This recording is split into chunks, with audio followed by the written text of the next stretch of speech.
શું તમને વારે વારે કમર દુખે છે, કમરમાં વધુ પડતી સ્ટીફનેસ રહે છે? તો આજના 6 સરળ અને અસરકારક વ્યાયામ છે એ નિયમિત કરજો. નમસ્કાર, હું છું કાના. વ્યાયામ છે આજના એ તમે પલંગમાં સરળતાથી કરી શકશો.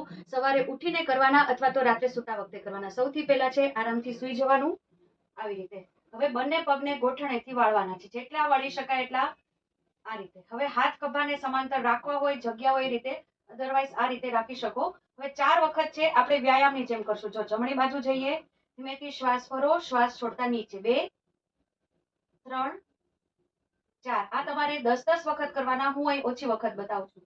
હવે 5મી વખત છે ધીરે ધીરે બંને પગ નીચે, માથું ઓપોઝિટ સાઈડ અને આ રીતે હોલ્ડ કરીએ 10 સેકન્ડ. 10 9 8 7 6 5 4 3 2 1. ધીરેથી શ્વાસ ભરો, શ્વાસ છોડી. એ જ રીતે બીજી બાજુ.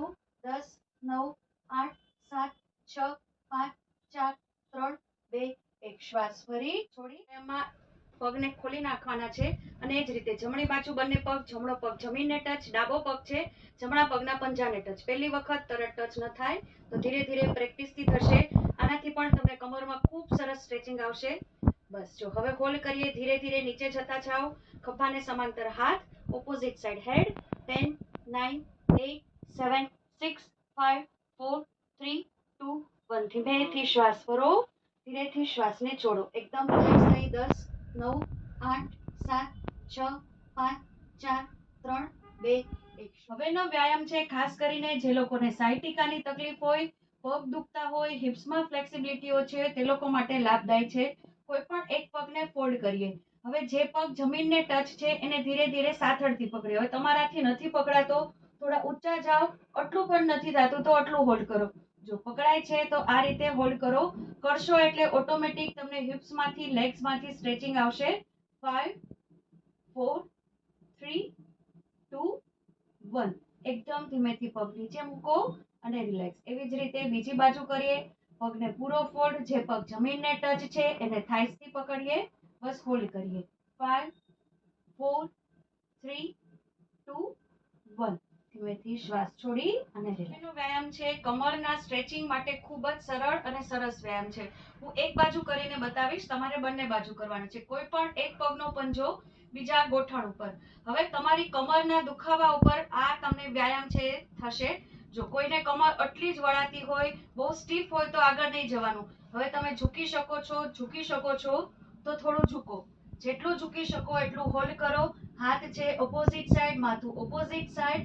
જેટલી સેકન્ડ હોલ્ડ થાય એટલું. 5 4 3 2 1. એકદમ ધીમેથી આસનમાં આવવાનું અને ધીમેથી આસનને છોડવામાં. કોઈ પણ એક પગ, એક પગની આંગળી અને અંગૂઠામાં કરી અને ધીમેથી જમણેથી ડાબે, ડાબેથી જમણે, જેટલું તમારાથી સ્ટ્રેચ થાય એટલું કરવાનું.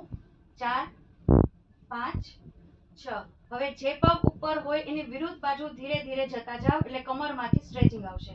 હોલ્ડ કરીએ. 5 4 3 2 1. ફરી જે બાજુનો પગ હોય નીચે મૂકી અને રિલેક્સ. જો એવી જ રીતે બીજી બાજુ. શ્વાસ ભરો, શ્વાસને છોડો. 3 4 5 6. હવે જે પગ છે એની વિરુદ્ધ બાજુ લઈ જાઓ અને હોલ્ડ કરીએ. 5 4 3 2 1. ધીમેથી ઉપર. હવે કરીએ સુપ્ત તાડાસન. શરીરમાં કોઈ પણ જાતના દુખાવા હોય તમારે ઉઠીને તરત આ આસન કરી શકો. જો આ રીતે હાથને ઇન્ટરલોક કરીએ. તમારી ક્ષમતા મુજબ છે. હાથ પાછળ કોઈ ખેંચતો એ રીતે અને પગના પંજા જમીન તરફ કોઈ ખેંચતો એ રીતે હોલ્ડ કરીએ. આપણે અત્યારે 5 સેકન્ડ હોલ્ડ કરીએ. 5 4 3 2 1. શરીરને ઢીલું મૂકી. જો તમને કમર વધારે પડતી દુખતી હોય, ઉઠબેસ કરવામાં કે નીચે ઝૂકવામાં પણ વધારે પડતી તકલીફ થતી હોય, સ્ટીફનેસ વધારે રહેતી હોય તો ડોક્ટરને ચોક્કસથી બતાવવું જોઈએ. બાકી નિયમિત નાનો મોટો કમરનો દુખાવો હોય તો આ સરળ અને અસરકારક વ્યાયામ છે, ચોક્કસથી કરજો. ધીરે ધીરે તમને દુખાવામાં રાહત થશે. ફરી મળીએ નવા જ કોઈ વિષય સાથે. ત્યાં સુધી રજા લો. નમસ્કાર.